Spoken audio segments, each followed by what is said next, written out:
Antes de começar o assunto desse vídeo, eu gostaria de fazer um convite a vocês.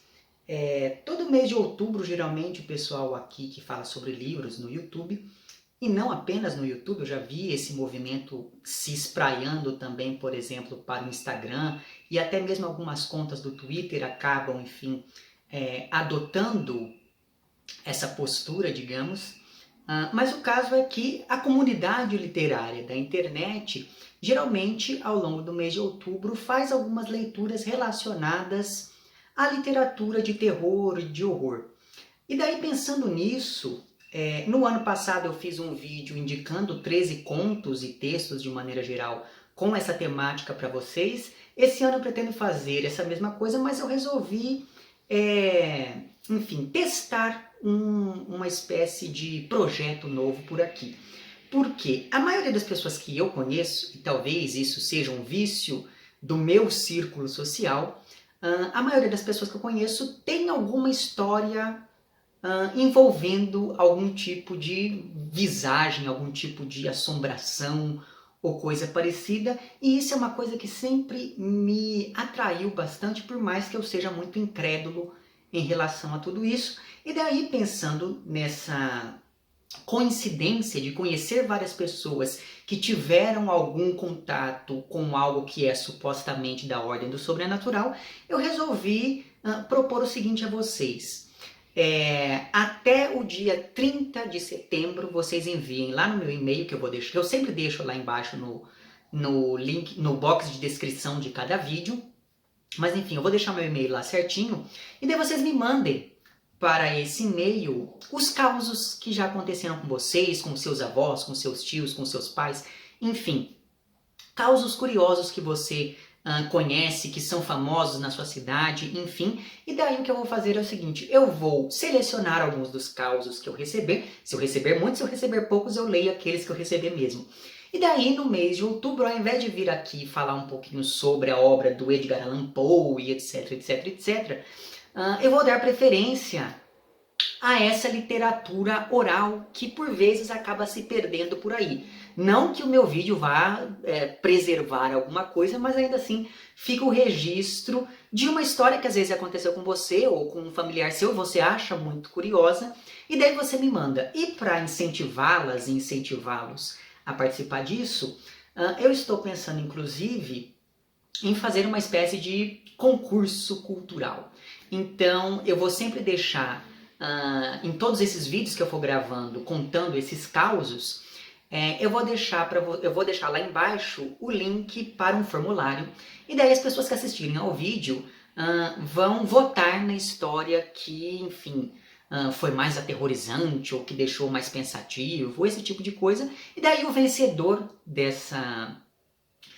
a história que for mais contada, o autor da história que for mais votada, será contemplado ou contemplada, caso seja uma moça, com um livro voltado a essa temática de terror. Eu ainda não sei qual livro será, eu ainda estou pensando em qual antologia escolher. Eu não sei se eu escolho, por exemplo, uma antologia que reúna textos de um único autor ou textos, enfim, de vários autores com uma temática mais temporal, como é o caso daquela de Antologia do Horror do século XIX. Não sei ainda como é que eu vou fazer, mas, inclusive, se você tiver aí alguma sugestão de uma antologia de textos de terror que você acha que é assim imperdível, deixe lá embaixo nos comentários, porque assim, quem sabe, eu consigo trazê-la aqui para sortear para o vencedor ou para a vencedora dessa espécie de concurso. Então, novamente, se você tiver aí alguma história de terror, algum caos que você conheça e que aconteceu com você ou com um familiar ou com um amigo, mande no meu e-mail que eu vou reunir alguns e contar aqui para vocês ao longo do mês de outubro. Evidentemente que eu não sou ator, então eu não vou atuar segundo o caos. Eu vou ler de fato, eu vou tentar fazer o meu melhor para que essa minha leitura deixe o público no clima certo, digamos assim. E é isso, então fica aqui esse convite, e posto esse recado, vamos ao vídeo de hoje.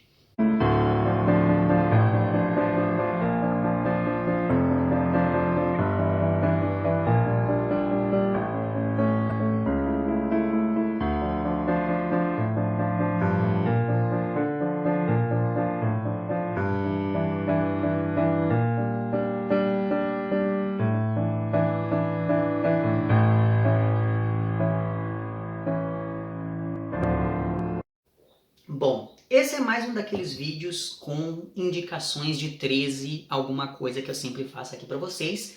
E dessa vez eu resolvi fazer um vídeo que foi sugerido pelo Marcos Farias. Então, no vídeo de hoje eu vou indicar 13 músicas interpretadas por grandes cantoras brasileiras. Evidentemente que algumas dessas cantoras são meio óbvias em se tratando de uma lista organizada por mim, mas eu acho que algumas outras não serão tão óbvias assim. Eu não escolhi essa lista pensando em um gênero musical específico, nem tampouco em uma época específica. Eu fui mais pensando no que essas músicas despertam ou despertaram em mim, e evidentemente considerando sempre o quão eu gosto ou não da intérprete. Então, sem mais delongas, eu agradeço ao Marcos Farias. Se você não viu outros vídeos aqui do canal com essa mesma proposta, eu vou deixar lá embaixo o link para uma playlist onde constam vários vídeos em que eu venho e indico 13 contos, 13 músicas, enfim, para vocês. E fica novamente o convite para que vocês deixem lá embaixo nos comentários outras sugestões de temas para que eu sempre possa ir alimentando essa playlist aqui. Bom, em 13º lugar, eu escolhi uma música na interpretação de uma cantora que eu não sei se todo mundo sabe que eu gosto, mas a música que ocupa o 13º lugar dessa minha lista é a Na Serra da Mantiqueira, na interpretação da Inezita Barroso. Então estamos falando aqui do sertanejo raiz. Inclusive, essa música, a Inezita, de vez em quando ela cantava naquele programa Viola Minha Viola, que ela apresentava na TV Cultura aos domingos, mas se não me engano ela gravou essa música em um disco de uma série chamada Raízes Sertanejas. Tem 2 discos da Inezita Barroso nessa série, se não me engano é no primeiro que tem aí a interpretação dela para Na Serra da Mantiqueira, que é uma regravação de uma música cantada pelo Cândido Botelho na década de 50 e que foi composta pelo Ari Kerner, que é, enfim, um grande compositor. Inclusive, eu conhecia primeiro essa versão do Cândido Botelho, de 53, 54, uma coisa assim, mas aí eu acabei conhecendo também essa versão da Inezita Barroso, que me parece que trouxe novos tons a essa música, que já era uma música que eu achava muito bonita, mas que, enfim, eu sempre prestava muito atenção quando a Inezita cantava essa música, ou quando eu colocava essa música para tocar, porque realmente era uma música muito tocante para mim.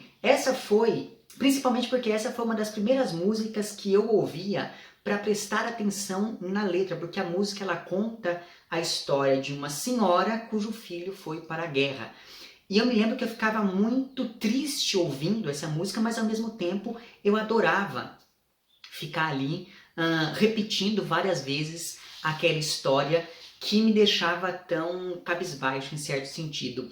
A Inezita Barroso ela sempre fez parte dos meus domingos, porque religiosamente, desde os anos 90, eu assistia ao programa Viola Minha Viola, exceto quando, por exemplo, eu não estava em casa ou coisa do tipo, mas se eu estivesse em casa aos domingos eu sempre assistia. E eu comecei a assistir desde a época em que ela apresentava lá com o Moraes Sarmento até a época em que ela parou de apresentar, enfim, faleceu. Então, eu ouvi essa música Na Serra da Mantiqueira sendo cantada pela Inezita em algumas ocasiões do programa dela. E daí eu trouxe aqui a letra porque eu acho que eu não vou ler todas as letras de todas as músicas que eu vou citar aqui, mas eu acho que essa é uma letra que vale a pena de ser lida. Então, vamos lá. A letra diz o seguinte: Na Serra da Mantiqueira, sob a fronde da mangueira, aquela moça viu plantar, sentadinha no seu banco, trançando o cabelo branco, Mãe Maria vai sonhar. Dos amores do passado só lhe resta o filho amado que lhe dá felicidade.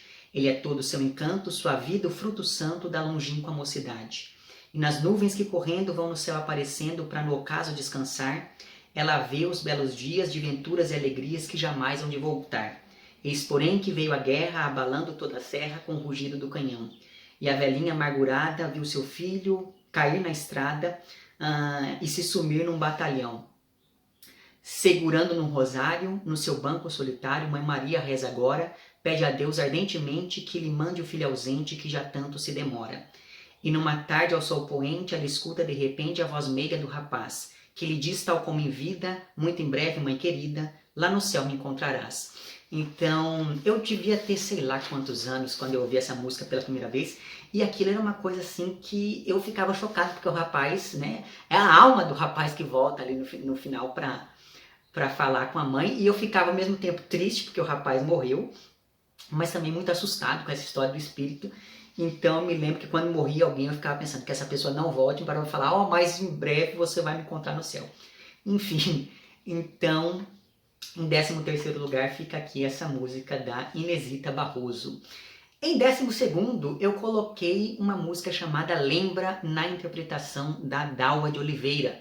Esse foi um bolero do Tito Clement, ou algo que o valha, que era aquele cantor e ator argentino, se não me engano. E eu tenho muito apego a essa música porque foi a primeira música da Dalva que eu ouvi, já que ela era a música que abria um disco da Dalva de 59 chamado Boleros, que é um disco que a minha avó paterna tem, inclusive, até hoje. E eu me lembro que quando eu era muito criancinha, eu costumava ouvir bastante esse disco, sobretudo essa primeira música. E desde muito novo eu ficava impressionado com a voz da Dalva de Oliveira, então fica aqui também essa sugestão. Sim, eu vou deixar lá embaixo o link para uma playlist que eu fiz no Spotify com todas essas músicas para que você possa conhecê-las mais facilmente. Bom, em 11º lugar eu coloquei aqui uma música chamada Peso dos Anos. Eu não me lembro agora o nome do compositor que a gravou primeiro, enfim. Mas eu vou deixar certinho lá embaixo no link, no box de informações desse vídeo. Mas eu conheci essa música por conta da Elisete Cardoso, né? Esse é um samba que ele foi composto pelo Walter Rosa e por esse outro sujeito que gravou a música em um primeiro momento. E a Elisete, ela regravou essa música no disco dela de 73 ou 74, que é um disco chamado Feito em Casa. E eu escutava muito esse disco principalmente porque eu gostava da capa. Então eu ficava ouvindo distraído, olhando a capa. Mas quando começava essa música, que era Peso dos Anos, eu parava porque eu levava essa música muito a sério, porque era uma música que falava sobre o envelhecimento, enfim, então era uma música que mexia muito comigo e mexe muito até hoje. Mas eu gostava desse disco principalmente, eu tenho muito essa coisa de gostar de capas de disco, então, como vocês podem perceber aqui pela minha decoração, mas eu comecei a ouvir esse disco principalmente por conta da capa, que é uma capa meio assim, que tem um grupo de pessoas reunidas ali, é uma capa preto e branco. E eu achava muito, muito interessante aquela capa, então foi por isso que eu me atraí por esse disco em um primeiro momento. Bom, em 10º lugar, eu acho assim, quando a gente fala em grandes intérpretes da nossa música, não tem como se esquivar do nome da Maísa, né? E ela aparece aqui com a música As Praias Desertas, que está no volume 3 daquela série de discos chamado Convite para Ouvir. E se não me engano o volume 3 é de 1958. E se não me engano também a capa desse volume 3 é uma capa meio verde, só com os olhos da Maísa assim, ilustrando. E isso era uma coisa que me impressionava muito, porque ela tinha um olhar muito forte, e esse olhar meio que me sugava para dentro do disco. Então novamente foi a capa que me apresentou de fato a essa cantora.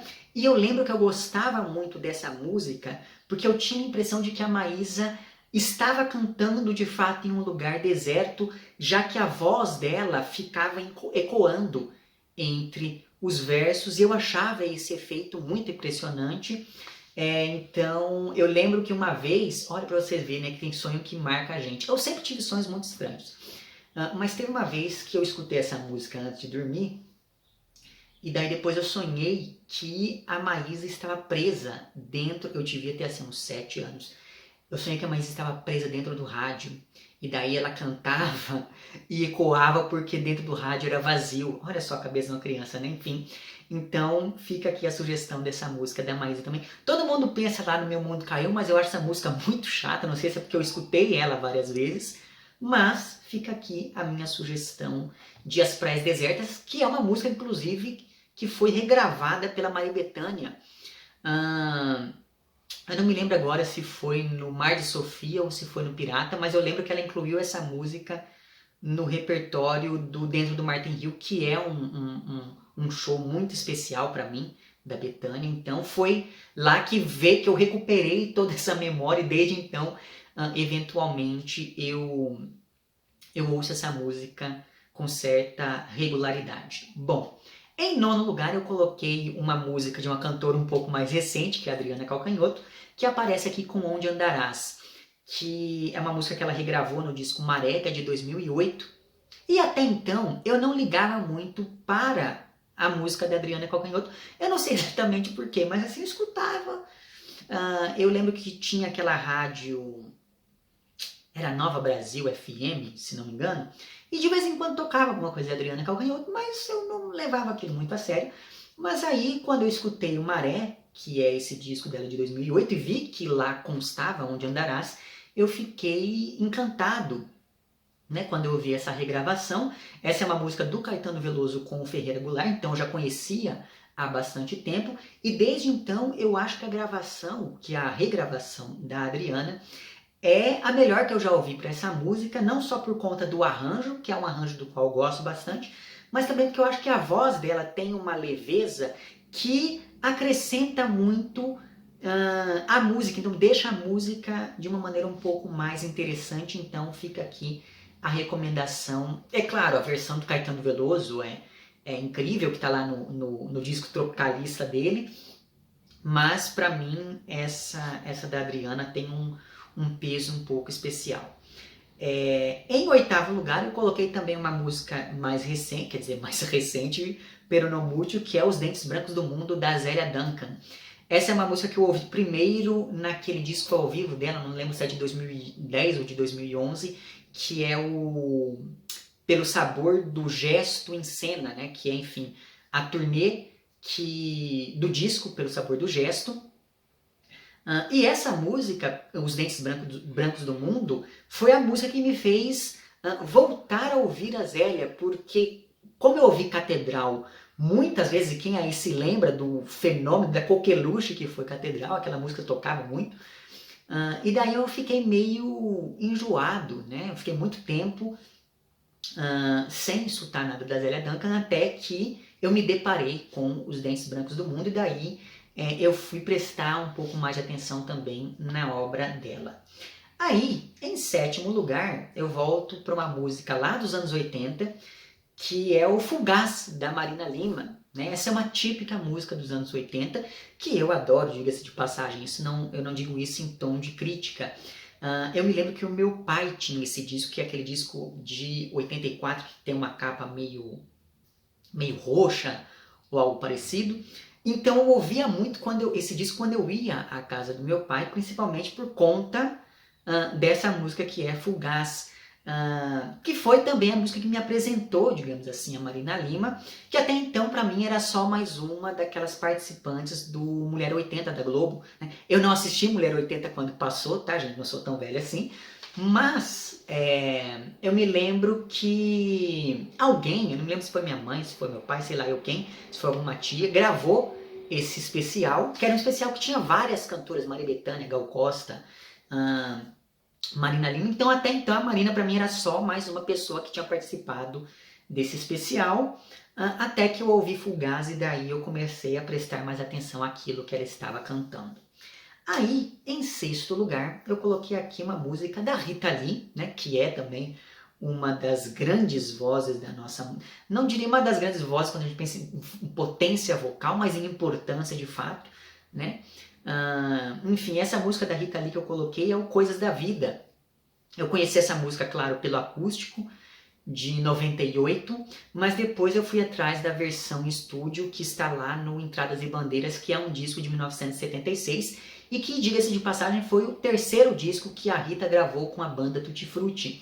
Então eu já conhecia essa música há bastante tempo, mas ela me marcou mesmo por fazer parte da trilha sonora dos meus primeiros meses em São Carlos quando eu mudei para lá para fazer graduação, né? Porque todos os dias eu colocava essa música para tocar no caminho entre a kitnet onde eu morava e a UFSCar. Então, essa música para mim, ela tem essa... Até hoje, quando eu escuto essa música, eu me lembro desse primeiro momento na cidade de São Carlos, que foi um momento ali em que tudo era novidade, aquela coisa toda, enfim. E daí eu não vou ler a música inteira, mas tem o começo dessa música, eu acho muito bonito, que diz o seguinte: quando a lua apareceu, ninguém sonhava mais do que eu. Já era tarde, mas a noite é uma criança distraída. Depois que eu envelhecer, ninguém precisa mais me dizer como é estranho ser humano nessas horas de partida.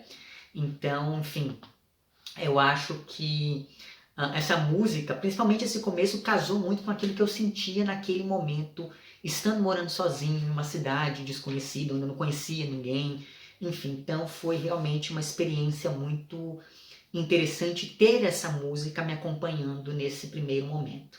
Bom, inclusive daria para fazer uma lista com 3 indicações só de músicas que eu ouvia nesse meu período inicial em São Carlos, mas enfim. Bom, em quinto lugar eu coloquei uma música da Nara Leão e eu fiquei muito na dúvida sobre qual música colocar aqui, mas eu resolvi colocar aqui Deus nos salve essa Casa Santa, que é uma música pouco comentada da Nara Leão, uma das minhas músicas preferidas dela. Ela gravou primeiro naquele disco chamado Nara Leão, de 1968, que é um disco em que ela está meio deitada com uma blusa roxa ou coisa parecida. E esse disco também está em uma coletânea maravilhosa chamada Nara Tropicalia, que é um disco duplo, na verdade, que reúne todo esse material da época em que a Nara flertou com o tropicalismo, por mais que ela fosse mais conhecida pela sua participação tardia na Bossa Nova, mas ainda assim fica aqui a sugestão desse disco chamado Nara Tropicalia, que é bem legal, vale a pena. Até para quem quer conhecer um pouco mais da Nara Leão, eu recomendo esse disco. Bom, Deus nos salve essa Casa Santa é uma música do Caetano Veloso em parceria com o Torquato Neto, que é um dos meus poetas preferidos daqui da literatura brasileira. E essa é mais uma daquelas músicas que eu escutava por conta da atenção que eu dava àquilo que a letra dizia, porque essa letra é composta por pequenos núcleos familiares nos quais acontecem coisas estranhas. Então pessoas desaparecem, portas se abrem para a escuridão e coisas do tipo. Então existem versos aqui que têm uma força poética que me chamava muita atenção desde muito cedo. E na verdade, por mais que na época eu não entendesse isso, todos esses eventos estranhos que acontecem aqui podem ser lidos como referências ao período da ditadura militar, né? Isso eu só fui, enfim, ter consciência um pouco mais pra frente. Mas a música, ela diz o seguinte: um bom menino perdeu-se um dia entre a cozinha e o corredor. O pai deu ordem a toda a família que o procurasse e ninguém achou.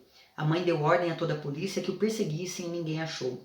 No apartamento vizinho ao meu, que fica em frente ao elevador, mora uma gente que não se entende, que não entende o que se passou. Maria Amélia, a filha da casa, passou da idade e não se casou. Um trem de ferro sobre o colchão, a porta aberta para a escuridão, a luz mortiça ilumina a mesa e a brasa acesa queima o porão. Os pais conversam na sala e a moça olha em silêncio para o seu irmão. Então, essa última estrofe, que começa com um trem de ferro sobre o colchão, era uma coisa que eu achava muito bonito isso, né? E falando em coisas bonitas, em quarto lugar aqui dessa minha lista, eu coloquei Cry Me a River, na gravação da Dolores Duran, que está lá naquele disco dela chamado Body and Soul, de 1957, se não me engano. Essa é uma música do Arthur Hamilton, que fez bastante sucesso na versão da Ella Fitzgerald.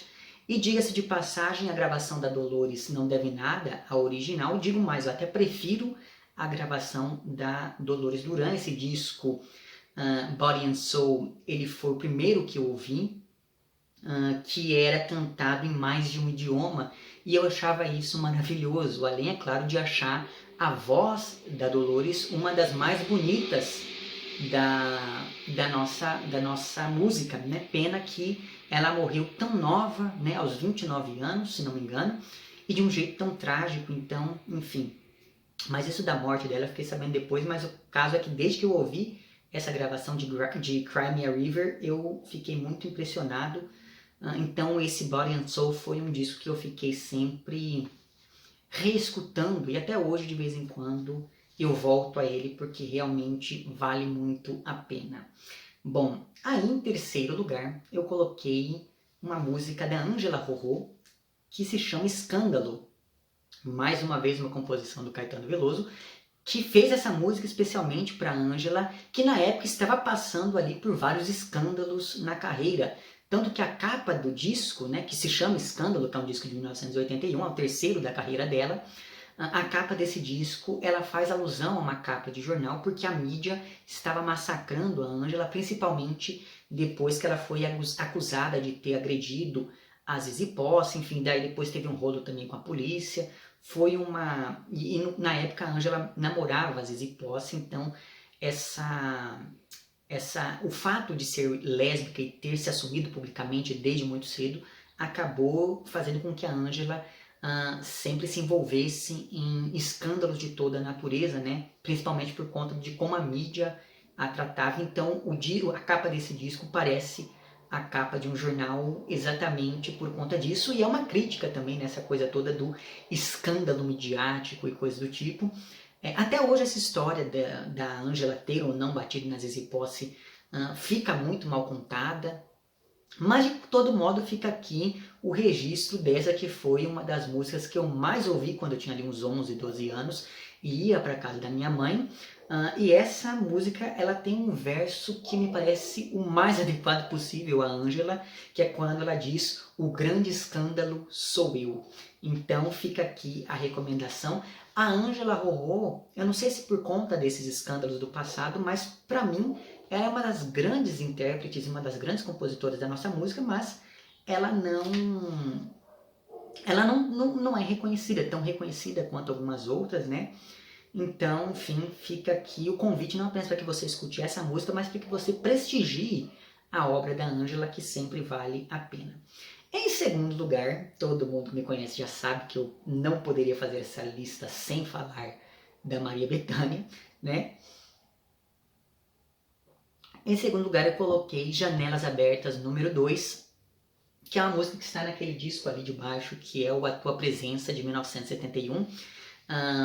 Me parece que, assim, a Bethânia, ela tem a carreira dela, ela se divide em dois grandes núcleos, digamos assim. A gente tem os discos mais solares, como, por exemplo, o Mel, de 79, o Alteza, que é aquele ali de cima, que é de 1981.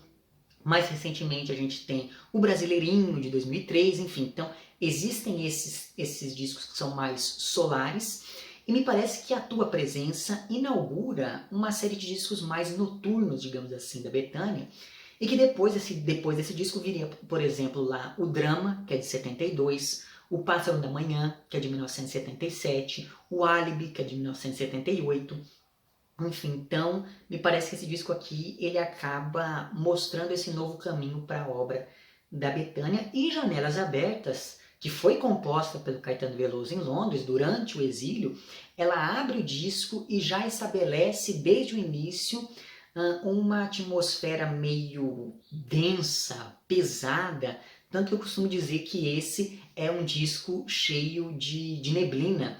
E essa gravação da Bethânia acentua todo o estranhamento da letra, porque essa letra é uma letra muito estranha. E quando a gente pensa em outras gravações, como por exemplo a gravação do Chico Buarque naquele disco Caetano e Chico Juntos e ao Vivo, que é de 72, ou então quando a gente pensa na própria versão do Caetano para essa música, que ele gravou naquele especial da TV Tupi de 71, que é o Chega de Saudade, ao lado do João Gilberto e da Gal Costa.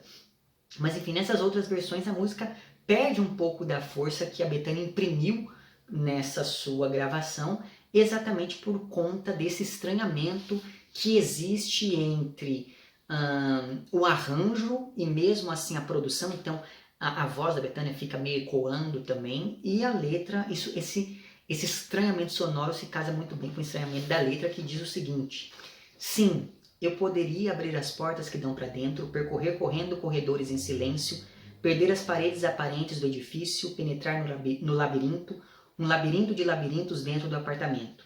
Sim, eu poderia procurar por dentro a casa, cruzar uma por uma 7 portas, 7 moradas, na sala receber o beijo frio em minha boca, beijo de uma deusa morta, Deus morto fêmea de língua gelada como nada.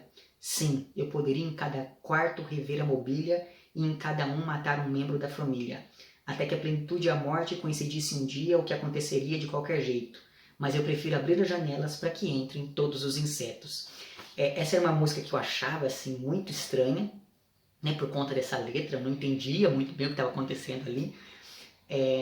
E era aquele tipo de música que eu ouvi e depois ficava com um pouco de medo. E daí depois eu fiquei com mais medo ainda, porque eu escutava o disco e daí esse disco ele arranhou, né? E ele arranhou bem na parte que dizia o seguinte: em cada um matar um membro da família. Daí ele ficava: em cada um matar um membro, em cada um matar um membro, em cada um matar um membro. E essa repetição tornava esse estranhamento ainda maior na minha cabeça, mas enfim. Aí depois eu comprei um outro disco, comprei o CD e aquela coisa toda, então esse estranhamento meio que passou, mas a memória permanece. E em primeiro lugar, eu não poderia deixar de colocar aqui uma música da Gal Costa. A música em questão é Vapor Barato, mas essa música Vapor Barato, cantada pela Gal naquele disco dela de 71 também, que é o Fatal, Gal a Todo Vapor, que apesar de ser um disco muito mal gravado, como quase tudo que era gravado ao vivo naquela época, é um dos discos mais importantes da história da nossa música, pelo menos na minha opinião, né?